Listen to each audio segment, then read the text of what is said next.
Today we're going to talk about Islam, obviously the basic beliefs. So we're going to look at kind of the aspects of Islam that kind of make it what it is. It makes it a little different from the other Abrahamic religions, which are Christianity and Judaism. All right, so here we go. So anything on here that's highlighted obviously should be highlighted. So Islam is an Arabic word. It literally means surrender, submission, commitment, and peace. Okay, so people who practice Islam are known as Muslims. Okay, so this is going to be something that's important. They're not called Islamists; they're called Muslims.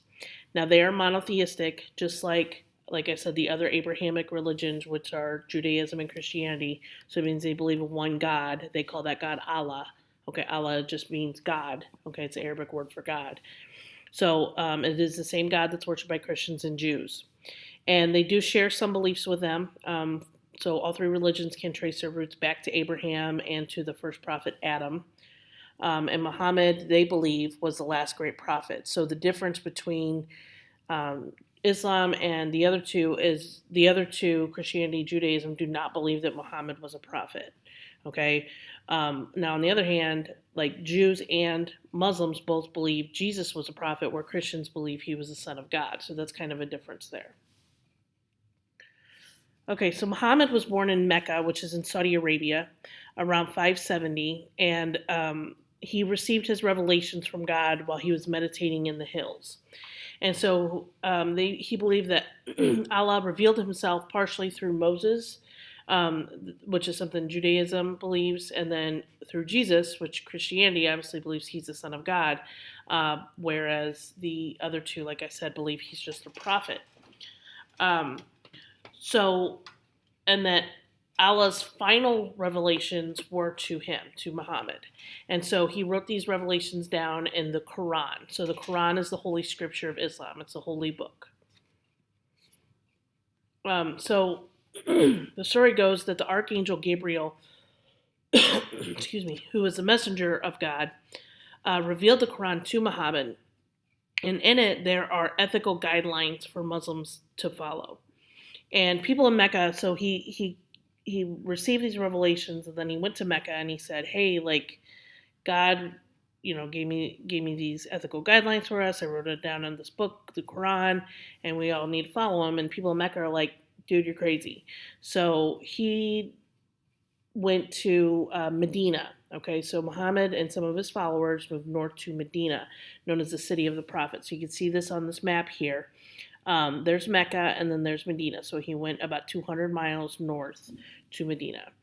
And in Medina, he won support from the residents and the surrounding Bedouin tribes. So the Bedouins are like the nomadic peoples that surround cities in the Middle East.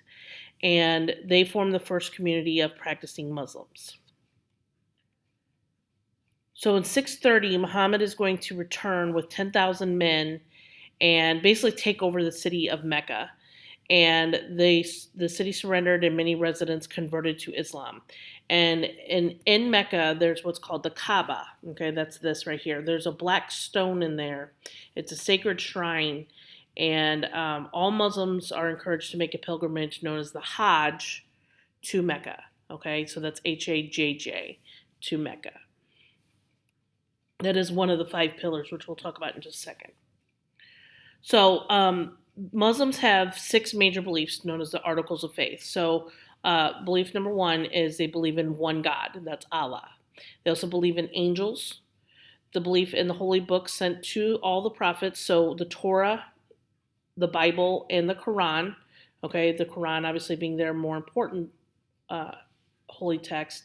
This was the one that was revealed to Muhammad. Belief in all the prophets that were sent by God. So Noah, Abraham, Ishmael, Isaac, Jacob, Moses, Jesus as a prophet, and Muhammad was a prophet. They also believe in the day of judgment and life after death. And there's a belief in the divine decree. So the divine decree is the idea that God is all powerful and nothing can happen without his permission. And that he gives humans free will. So eventually everyone will be judged on that judgment day, on that day of judgment. Okay, 5 pillars. So 5 pillars of Islam are 5 things that all Muslims have to do. Okay, so first one is declaration of faith. So they have to bear witness that there is no God except for Allah. The second one is ritual prayer. This is the one that you'll see most often because they do this 5 times a day. So every day, 5 times a day, they have to stop whatever they're doing. They have to turn towards Mecca and they have to get down and pray. And they have prayer rugs that they use, and then they always have to face Mecca. And in particular, they have to face the Kaaba, okay, because that's where the black stone is. They have to pay an alms tax, so 2.5% of one's wealth must go to the needy. Just FYI, the Catholics say 10%. So this is actually kind of something that encouraged a lot of people to switch to Islam, was because they got to keep a little bit more of their money. Fasting. So Muslims must fast during the daylight hours during the month of Ramadan.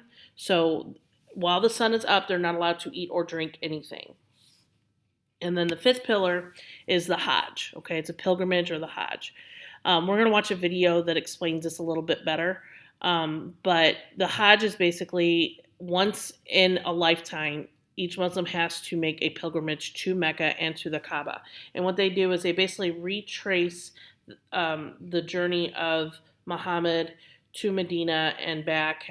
They also retrace steps of Abraham. Okay, remember Abraham was the guy who founded Judaism. And so the Kaaba was believed to be built by Abraham, and then Muhammad had restored it. So it's a very sacred place. It's like this. According to Muslims, it's the most holy place, but in the general world, people consider it the second most holy place. The first being Jerusalem. Okay.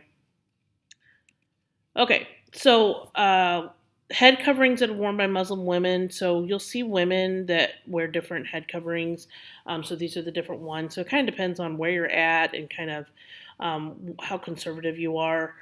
So the more of your face you get to show, the less conservative you are. So obviously the burqa, this is the one that like the major conservative Islamic nations force their women to wear, and then it goes to different things like as loose as like the shayla here, or the hijab. The hijab is probably the one that we see most in the United States, but you'll see probably all of these on different people. Okay, jihad. So jihad is sometimes called the sixth pillar of Islam, but jihad is not what it's kind of perceived as being. So it is supposed to be a struggle. So its literal meaning is struggle or effort.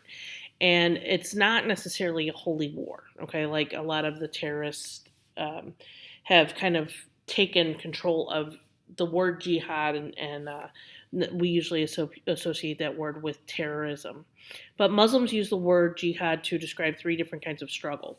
So a believer's internal struggle to live out the Muslim faith as well as possible. So it's not easy to drop everything you're doing and pray 5 times a day. It's not easy to make a trip to Saudi Arabia. It's not easy to do all the things that they're supposed to do. The struggle to build a good Muslim society, okay, and the Holy War. So the Holy War, this was actually meant as part of the Crusades. So this actually came about several hundred years after Muhammad's death. So the struggle to defend Islam with force if necessary. And this part here is what we kind of associate with terrorism. But there's a hashtag on Twitter. It's hashtag MyJihad. And if you go on there, you can see like different people. But it's like this one, here, my jihad is to march on despite losing my son. Okay, so that's a struggle that woman has.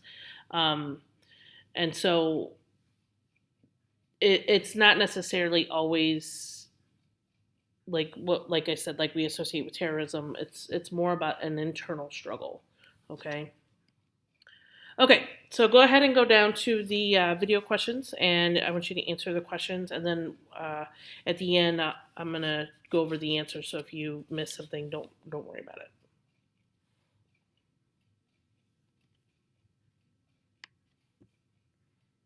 Hi there, I'm John Green. This is Crash Course World History, and today we're going to talk about Islam, which, like Christianity and Judaism, grew up on the east coast of the Mediterranean. But unlike Christianity and Judaism, it's not terribly well understood in the West. For instance, you probably know what this is and what this is. You probably don't know what that is. Google it. Mr. Green, why do you think people know so little about Islamic history? Did you just ask an interesting, non-annoying question me from the past? I think we don't know much about early Islamic history because we don't learn about it, because we're taught that our history is the story of Christianity in Europe, when in fact, our history is the story of people on the planet. So let's try to learn something today.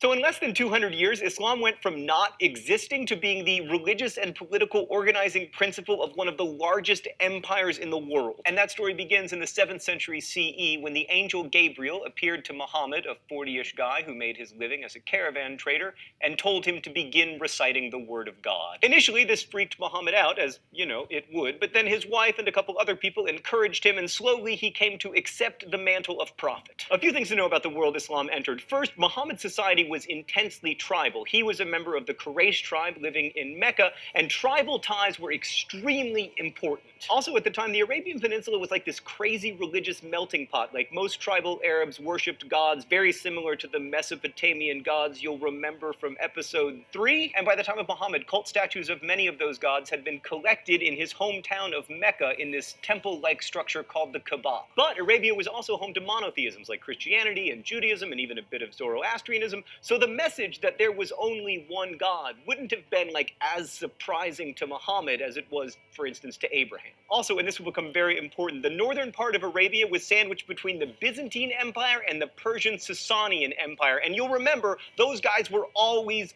fighting. They were like snowboarders and skiers, or like the Westboro Baptist Church and everyone else. At its core, Islam is what we call a radical reforming religion. Just as Jesus and Moses sought to restore Abrahamic monotheism after what they perceived as straying, so too did Muhammad. Muslims believe that God sent Muhammad as the final prophet to bring people back to the one true religion, which involves the worship of and submission to a single and all-powerful God. The Quran also acknowledges Abraham and Moses and Jesus, among others, as prophets, but it's very different from the Hebrew and Christian Bibles. For one thing, it's much less narrative, but also it's the written record of the revelations Muhammad received, which means it's not written from the point of view of people. It is seen as the actual word of God. The Quran is a really broad-ranging text, but it returns again and again to a couple themes. One is strict monotheism, and the other is the importance of taking care of those less fortunate than you. The Quran says of the good person, spends his substance, however much he himself may cherish it, upon his near of kin and the orphans and the needy and the wayfarer and the beggars, and for the freeing of human beings from bondage. These revelations also radically increase the rights of women and orphans, which is one of the reasons that Muhammad's tribal leaders weren't that psyched about them. To talk more about Islamic faith and practice, let's go to the thought bubble. The 5 pillars of Islam are the basic acts considered obligatory, at least by Sunni Muslims. First is the Shahada, or the profession of faith. There is no God but God, and Muhammad is God's prophet, which is sometimes translated as there is no God but Allah, and Muhammad is Allah's prophet, which tries to make Muslims sound other and ignores the fact that the Arabic word for God, whether you're Christian or Jewish or Muslim, is Allah. Second, Salah, or ritual prayer 5 times a day, at dawn, noon, afternoon, sunset, and late evening, which are obligatory unless you haven't hit puberty, are too sick, or are menstruating. Keep it PG, thought bubble. Third, Psalm, the month-long fast during the month of Ramadan, in which Muslims do not eat or drink or smoke cigarettes during daylight hours. Since Ramadan is a lunar calendar month, it moves around the seasons, and obviously it's most fun during the winter, when the days are shorter, and least fun during the summer, when days are both long and hot. Fourth is zakat, or almsgiving, in which non-poor Muslims are required to give a percentage of their income to the poor. And lastly, Hajj, the pilgrimage to Mecca that Muslims must try to fulfill at least once in their lives, provided they are healthy and have enough money. And there's also more to understanding Islam than just knowing the Quran. Like Judaism with its Talmud, and Christianity with its lives of saints and writings of church fathers, Islam has supplementary sacred texts, chief among which is the Hadith, a collection of sayings and stories about the Prophet. Thanks, Thought Bubble. Oh, it's time for the open letter? Magic! An open letter to the 72 virgins. Oh, but first let's check what's in the secret compartment. Oh, it's Andre the Giant. Did you know that Andre the Giant died a virgin? Is a fact that I made up? Dear 72 virgins, hey there, it's me, John Green. Did you know that not all hadiths were created equal? Some sayings of the Prophet are really well sourced, like for instance, a good friend or a relative heard the Prophet say something and then it ended up as a hadith. But some hadiths are terribly sourced, like not to be irreverent, but some of it is like middle school gossip. Like Rachel told Rebecca that her sister's brother's friend kissed Justin Bieber on the face. And the vast majority of Muslims don't treat terribly sourced hadiths as scripture. And the idea that you go to heaven and get 72 virgins is not in the Quran, it's in a terribly sourced hadith. So it is my great regret to inform you, 72 virgins, that in the eyes of almost all Muslims, you do not exist. Best wishes, John Green. One more thing about Islam. Like Christianity and Judaism, it has a body of law. You might have heard of it. It's called Sharia. Although we tend to think of Sharia as a single set of laws that all Muslims follow, that's ridiculous. There are numerous competing ideas about Sharia, just as there are within any legal tradition. So people who embraced this worldview were called Muslims because they submitted to the will of God, and they became part of the Ummah, or community of believers. This would be a good moment for an Uma Thurman joke, but sadly, she is no longer famous. I'm sorry if you're watching this, Uma Thurman. Being part of the Ummah trumped all other ties, including tribal ties, which got Muhammad into some trouble and brings us, at last, back to history. So as Muhammad's following in Mecca grew, the Ummah aroused the suspicion of the most powerful tribe in Mecca, the Quraysh. And it didn't matter that Muhammad himself was born into the Quraysh tribe, because he wouldn't shut up about how there was only one God, which was really bad news to the Quraysh tribe, because they managed the pilgrimage trade in Mecca, and if all those gods were false, it would be a disaster economically. Although, come to think of it, in the end, the Meccan pilgrimage business turned out just fine. So the Quraysh forced Muhammad and his followers out of Mecca in 622 CE, and they headed to Yathrib, also known as Medina. This journey, also known as the Hijra, is so important that it marks year zero in the Islamic calendar. In Medina, Muhammad severed the religion's ties to Judaism, turning the focus of prayer away from Jerusalem to Mecca. Also in Medina, the Islamic community started to look a lot more like a small empire than like a church. Like, Jesus never had a country to run, but Muhammad did almost from the beginning, and in addition to being an important prophet, he was a good general, and in 630,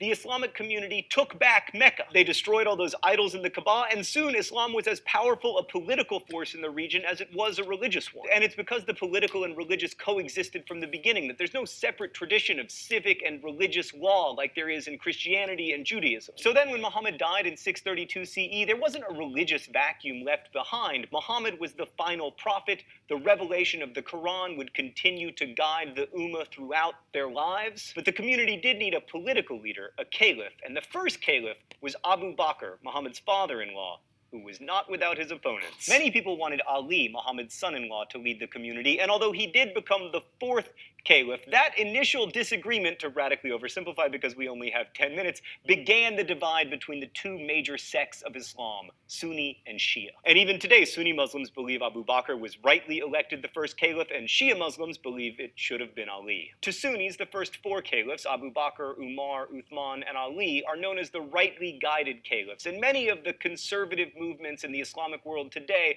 are all about trying to restore the Islamic world to those glory days, which, like most glory days, were not unambiguously glorious. Abu Bakr stabilized the community after Muhammad's death and began the process of recording the Quran in writing, and started the military campaigns against the Byzantine and Sasanian empires that within 116 years would allow the Islamic Empire to go from this to this. His successor Umar was both an uncommonly good general and a brilliant administrator, but like so many other great men, he proved terrible at avoiding assassination, which led to the Caliphate of Uthman, who standardized the Quran and continued both his predecessor's tradition of conquest and his predecessor's tradition of getting assassinated. Then Ali finally got his turn as caliph, but his ascension was very controversial, and it ultimately led to a civil war, which eventually led to the emergence of Uthman's tribe, the Umayyads, as the dynasty that would rule over an ever-expanding Islamic empire for more than 100 years. It's common to hear that in these early years, Islam, quote, spread by the sword, and that's partly true, unless you are,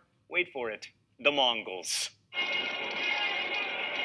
Actually, as usual, the truth is more complicated. Many people, including the Mongols, but also including lots of people in Central and East Asia, embraced Islam without any military campaigns. And in fact, the Quran says that religion must not be an act of compulsion. But this much is true. The early Islamic Empire was really good at winning wars. And situated as they were between two very wealthy empires, the Byzantines and the Sasanians, there was plenty to fight for. The first of all were the Sasanians, the last non-Muslim successor to the Persian Empire. They were relatively easy pickings because they'd been fighting the Byzantines for like 300 years and they were super tired. Also, they had recently been struck by plague. Plague, man, I'm telling you, it's like the red tortoiseshell of history. But in those early days, they did pry away some valuable territory like Egypt and the Holy Land, and then eventually they got into Spain, where various Muslim dynasties would entrench themselves until being expelled in 1492. But as good as they were at making war, it's still tempting to chalk up the Arab success to, the will of God. And certainly a lot of the people they conquered felt that way. Wars in this part of the world didn't just pit people against each other, they also pitted their gods against each other. So while the Islamic Empire didn't require its subjects to convert to Islam, their stunning successes certainly convinced a lot of people that this monotheism thing was legit. Once again, John Green proving super hip to the slang of today's youngins. Also, you paid lower taxes if you converted, and just as taxes on cigarettes lead to people not wanting to smoke, taxes on worshiping your idols lead to people not wanting to worship them anymore. So in a period of time that was, historically speaking, both remarkably recent and remarkably short, a small group of people from an area of the world with no natural resources managed to create one of the great